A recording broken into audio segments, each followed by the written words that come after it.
اعوذ باللہ من الشیطان الرجیم بسم اللہ الرحمن الرحیم وما محمد الا رسول قد خلت من قبلہ الرسل افإن مات او قتل انقلبتم على اعقابکم ومن ينقلب على عقبیہ فلن یضر اللہ شیئا وسیجزی اللہ الشاکرین۔ سورہ آل عمران آیت نمبر 144۔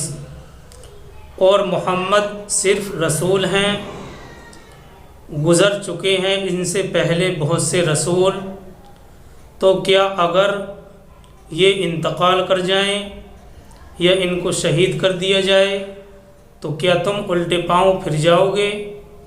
وَمَن يَنْقَلِبْ عَلَىٰ عَقِبَيْهِ، اور جو الٹے پاؤں پھر جائے گا اللہ کا نہیں بگاڑ سکے گا کچھ بھی، اور اللہ ثواب دے گا شکر گزاروں کو۔ یہ سورہ آل عمران آیت نمبر 144 ہے۔ اصل وضاحت اور تفسیر اس کی آ چکی ہے، اور یہ آیت غزوہ احد سے متعلق ہے۔ نبی پاک علیہ السلام کے بارے میں افواہ پھیل گئی تھی، اس سلسلے میں صحابہ اکرام کے قدم تھوڑے ڈگمگا گئے تھے۔ اللہ تبارک و تعالیٰ نے صحابہ اکرام کو تسلی دینے کے لیے قرآن کریم کی یہ آیت یعنی سورہ آل عمران آیت نمبر 144 نازل فرمائی۔ بہرحال اس سے متعلق جو اصل وضاحت تھی وہ سامنے آ چکی تھی۔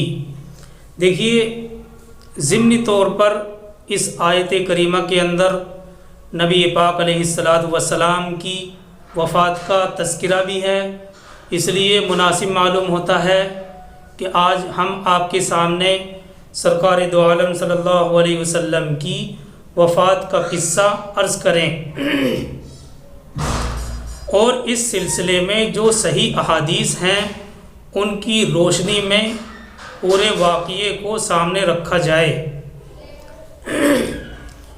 ویسے تو روایتیں بھری ہوئی ہیں نبی پاک علیہ السلام کی وفات کے قصے سے متعلق، لیکن ہم آپ کے سامنے جو صحیح احادیث ہیں ان کو پیش کریں گے، اور وہ روایتیں جن کے بارے میں کوئی اختلاف نہیں ہے۔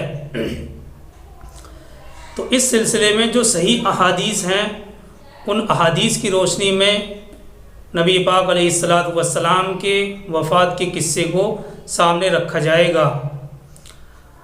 18 یا 19 صفر 11 ہجری میں 18 یا 19 صفر 11 ہجری میں آدھی رات کو نبی پاک علیہ السلام بقیع قبرستان تشریف لے گئے، جو کہ عام مسلمانوں کا قبرستان تھا۔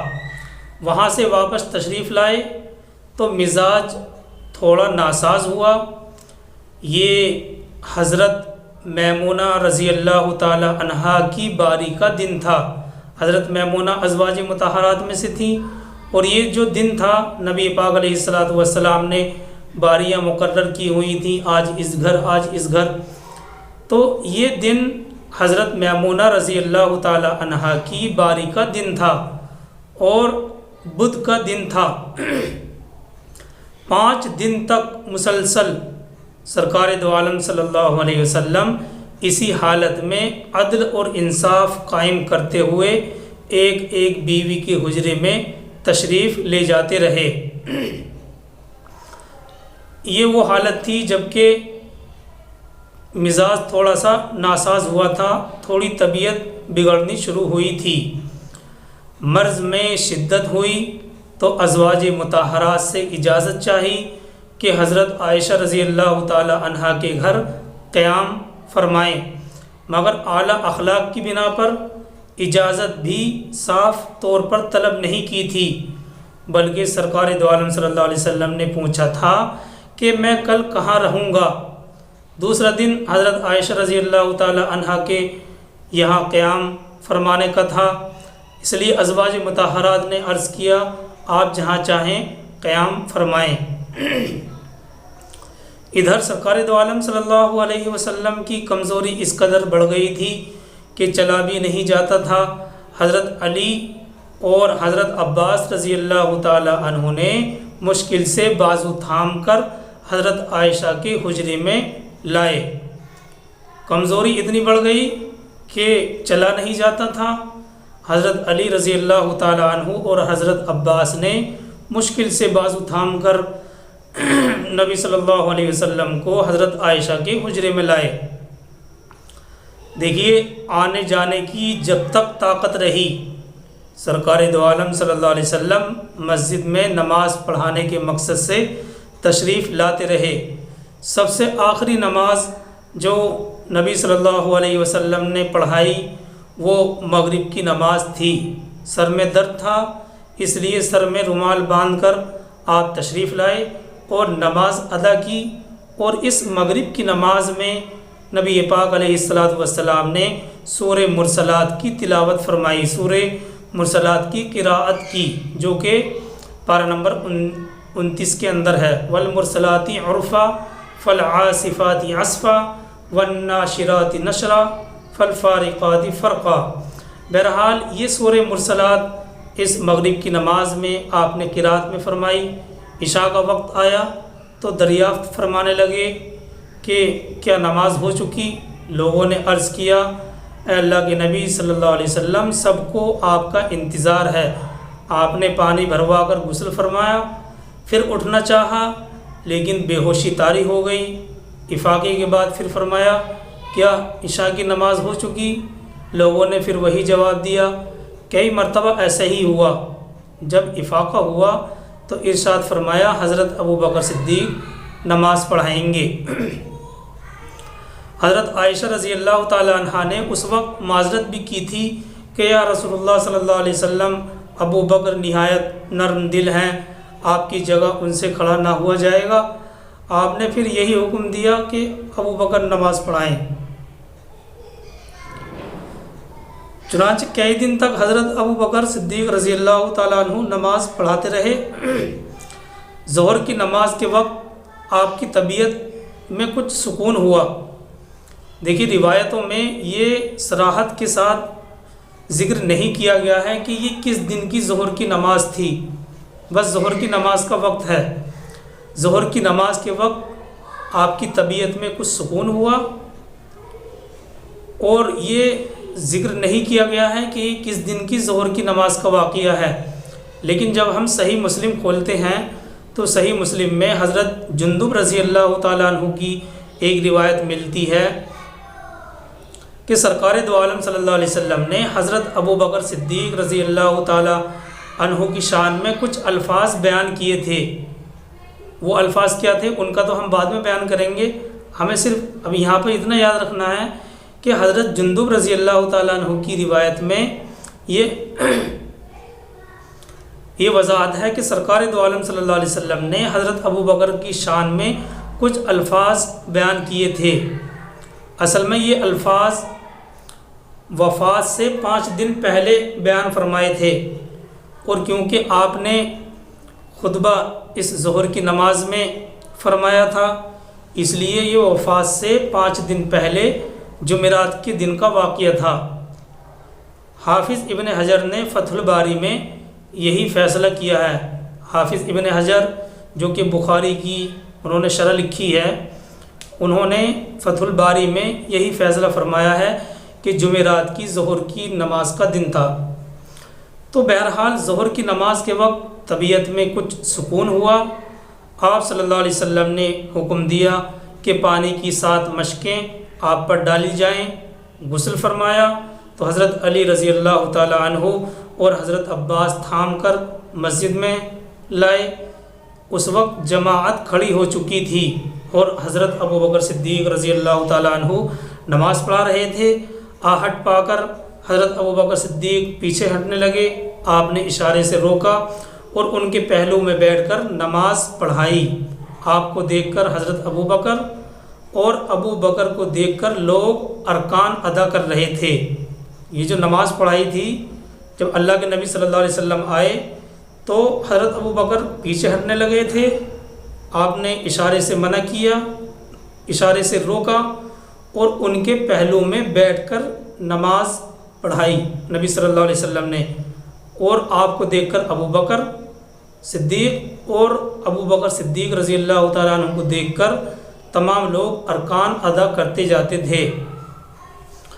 حضور صلی اللہ علیہ وسلم کا آخری خطبہ اور آخری تقریر، نماز کے بعد آپ نے ایک خطبہ دیا جو آپ کی زندگی کا آخری خطبہ تھا، جو آپ کی زندگی کی آخری تقریر تھی۔ آپ علیہ السلام نے فرمایا اللہ نے اپنے ایک بندے کو اختیار دیا ہے کہ وہ چاہے تو دنیا کی نعمتوں کو قبول کر لے یا خدا کے پاس آخرت میں جو کچھ ہے اس کو قبول کر لے۔ اللہ کے نبی صلی اللہ علیہ وسلم نے فرمایا، تقریر کی جو پہلے الفاظ تھے وہ یہ تھے کہ اللہ نے اپنے بندے کو اختیار دیا ہے کہ وہ چاہے تو دنیا کی نعمتوں کو قبول کر لے یا خدا کے پاس آخرت میں جو کچھ ہے اس کو قبول کر لے، لیکن اس نے خدا ہی کے پاس کی چیزوں کو قبول کی۔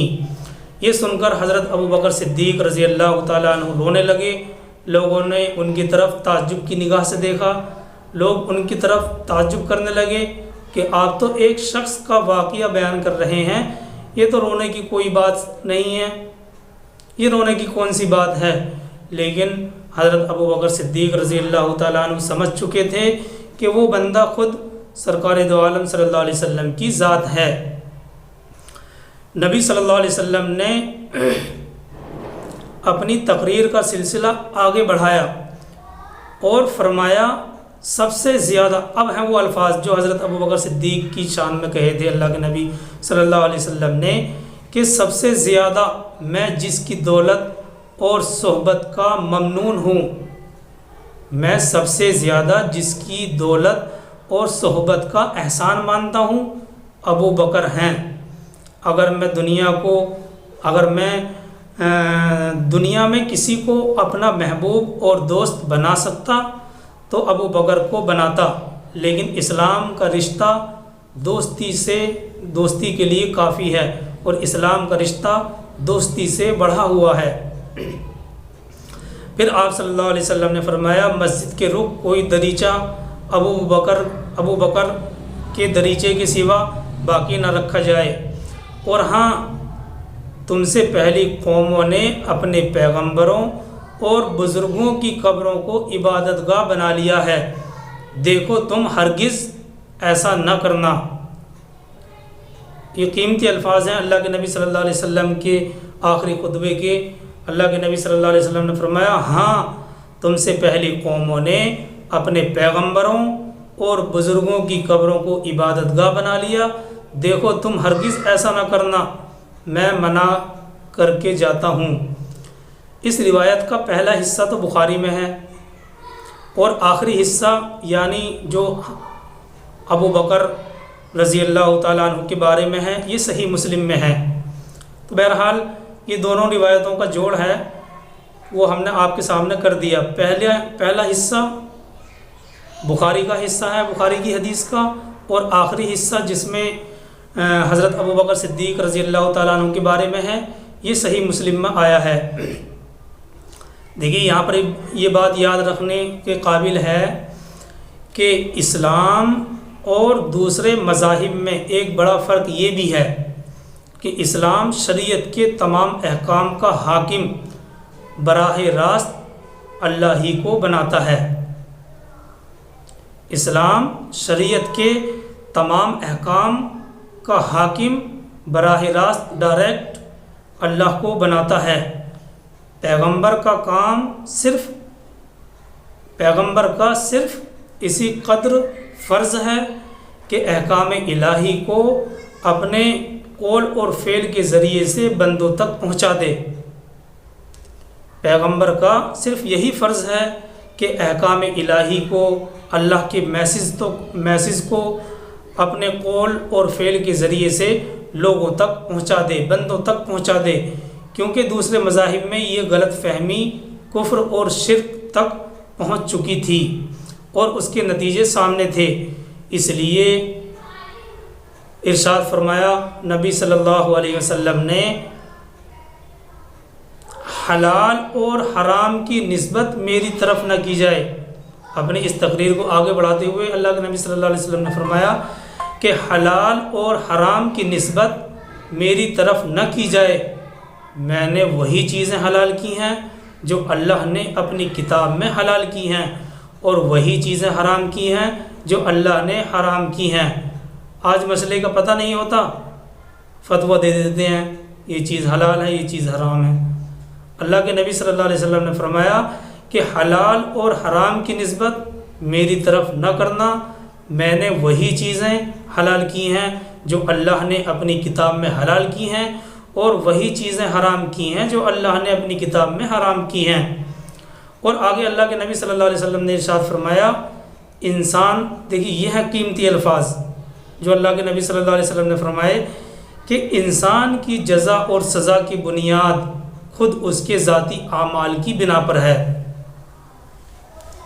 انسان کی جزا اور سزا کی بنیاد خود اس کے ذاتی اعمال کی بنا پر ہے۔ اور آگے فرمایا اللہ کے نبی صلی اللہ علیہ وسلم نے، اے اللہ کے پیغمبر کی بیٹی فاطمہ کو مخاطب کر کے کہا، اے اللہ کے پیغمبر کی بیٹی فاطمہ اور اے خدا کے پیغمبر کی پھوپھی صفیہ، اللہ کے یہاں کے لیے کچھ انتظام کر لو، میں تمہیں خدا سے نہیں بچا سکتا۔ نبی صلی اللہ علیہ وسلم کا یہ آخری خطبہ واعظ اور نصیحت سے بھرا ہوا ہے اور دل پر بہت اثر کرتا ہے، کیونکہ یہ وہ الفاظ ہیں جو نبی پاک علیہ الصلاۃ والسلام کے آخری موقع پر زبان مبارک سے ادا ہوئے ہیں۔ تو اللہ کے نبی صلی اللہ علیہ وسلم نے فرمایا، اے اللہ کے پیغمبر کی بیٹی فاطمہ اور اے خدا کے پیغمبر کی بیٹی صفیہ، اللہ کے یہاں کے لیے کچھ انتظام کر لو، میں تمہیں خدا کے عذاب سے نہیں بچا سکتا۔ نبی صلی اللہ علیہ وسلم پھر خطبے سے فارغ ہو گئے، تقریر سے فارغ ہوئے، حضرت عائشہ رضی اللہ تعالی عنہا کے حجرے میں تشریف لائے۔ اس کے بعد بے چینی بڑھتی چلی گئی، اور اسی بے چینی میں یاد آیا کہ حضرت عائشہ رضی اللہ تعالی عنہا کے پاس کچھ اشرفیاں رکھی ہوئی ہیں۔ دریافت فرمایا، معلوم فرمایا اللہ کے نبی صلی اللہ علیہ وسلم نے کہ اے عائشہ رضی اللہ تعالی عنہا، وہ اشرفیاں کہاں ہیں؟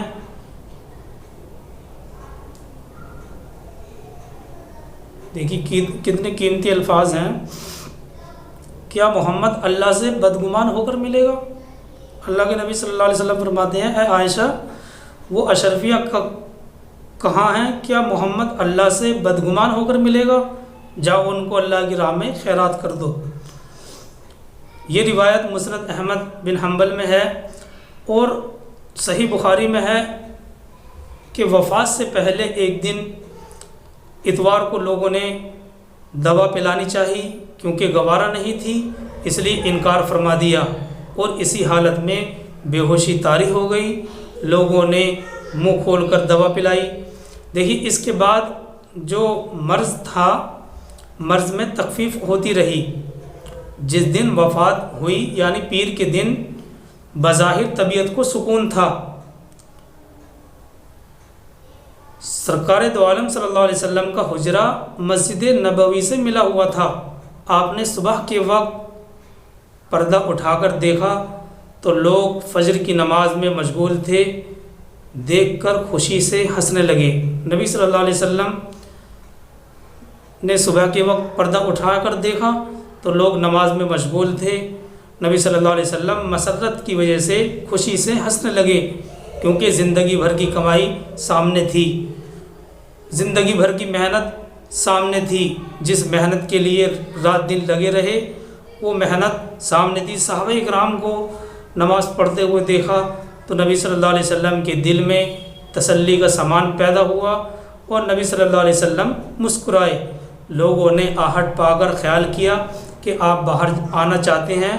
خوشی سے تمام لوگ بے قابو ہو گئے، اور جو راوی ہے وہ کہتا ہے، جو اس واقعے کو نقل کرنے والا ہے، کہ قریب تھا کہ نماز ٹوٹ جائے۔ حضرت ابو بکر صدیق رضی اللہ تعالیٰ عنہ جو امام تھے چاہا کہ پیچھے ہٹ جائیں، آپ نے اشارے سے روکا اور حجرے میں داخل ہو کر پردے ڈال دیے۔ یہ جو روایت ہے یہ بخاری کی حدیث ہے۔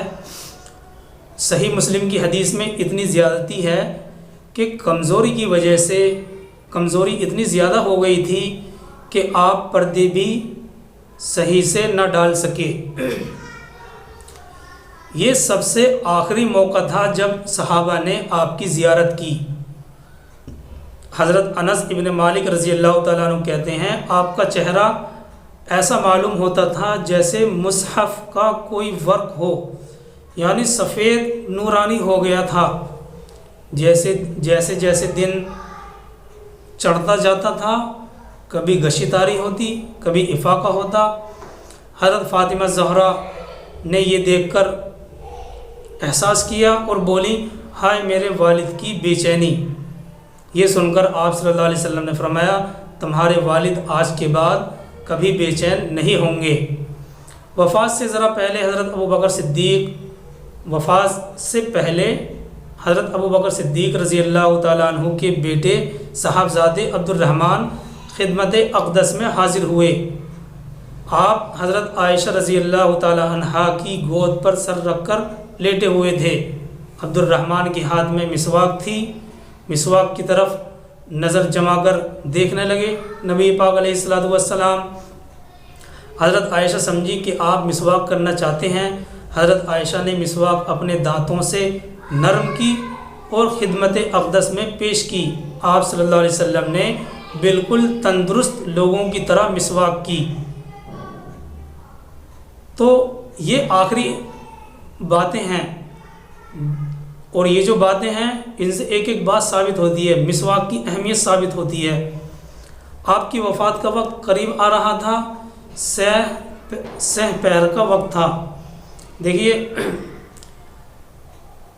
سہ پہر مطلب دوپہر ڈھل چکی تھی۔ سیرت ابن اسحاق نے سہ پہر کا وقت لکھا ہے، اور اپنی سیرت کے اندر سیرت ابن اسحاق نے سہ پہر کا وقت لکھا ہے۔ اور کیا کہتے ہیں حضرت بخاری اور مسلم میں حضرت انس رضی اللہ تعالی عنہ کی روایت سے ثابت ہوتا ہے کہ سہ پہر تھی۔ دوپہر کا وقت تو سیرت ابن اسحاق نے لکھا ہے، اور حضرت انس کہتے ہیں کہ سہ پہر شروع ہو چکی تھی۔ تو حافظ ابن حجر جنہوں نے فتح الباری لکھی ہے، بخاری کی شرح لکھی ہے، انہوں نے ان روایتوں میں تطبیق اس طرح سے کی ہے کہ دوپہر ڈھل چکی تھی اور سہ پہر شروع ہو چکی تھی۔ سینے میں سانس کی گرگراہٹ محسوس ہو رہی تھی، اتنے میں لب مبارک ہلے، اتنے میں نبی پاک علیہ الصلوۃ والسلام کے ہونٹ ہلے، تو لوگوں نے یہ الفاظ کہتے ہوئے سنا، الصلاۃ وما ملکت ایمانکم، الصلاۃ وما ملکت ایمانکم، یہ بالکل آخری الفاظ کہ نماز اور غلاموں کا خیال رکھنا۔ پاس میں پانی رکھا ہوا تھا، اس میں بار بار ہاتھ ڈالتے اور چہرے پر ملتے، کبھی چادر منہ پر ڈالتے اور کبھی ہٹا دیتے۔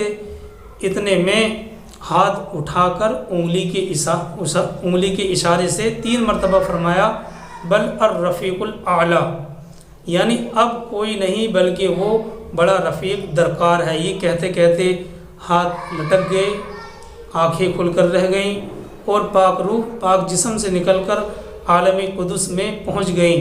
لاکھوں کروڑوں درود نازل ہوں آپ کی ذات پر، آپ کی آل پر اور تمام صحابہ پر۔ جی ہاں، عقیدت مندوں کو یقین نہیں آ رہا تھا کہ رسول اللہ صلی اللہ علیہ وسلم نے اس دنیا کو الوداع کہہ دیا ہے۔ چنانچہ حضرت ابو عمر رضی اللہ تعالیٰ عنہ نے اپنی تلوار کھینچی اور کہا، جو یہ کہے گا کہ حضور نے وفات پائی ہے اس کا سر اڑا دوں گا۔ لیکن حضرت ابو بکر صدیق رضی اللہ تعالیٰ عنہ نے لوگوں میں بیان کیا اور تقریر کرنے کے لیے کھڑے ہوئے، اور اس طرح کی آیتیں جو کہ سورہ آل عمران آیت نمبر 144 ہیں، اور اس طرح کی آیتیں نبی پاک علیہ الصلوۃ والسلام کی وفات کے موقع پر لوگوں کے سامنے تلاوت فرمائی، تب جا کر لوگوں کی آنکھیں کھلیں اور اس واقعے کا یقین آیا۔ تو یہ آخری خطبہ تھا نبی پاک علیہ الصلوۃ والسلام کا، جو کہ وعظ اور نصیحت سے بھرا ہوا ہے، اور ہمارے لیے اس میں ایک سبق ہے کہ ہم اس سبق کو اپنے زندگی کے سامنے رکھیں اور اپنی زندگی میں تبدیلی لے کر آئیں۔ اللہ تعالی ہم سب کو عمل کرنے کی توفیق عطا فرمائے۔ سبحان اللہ۔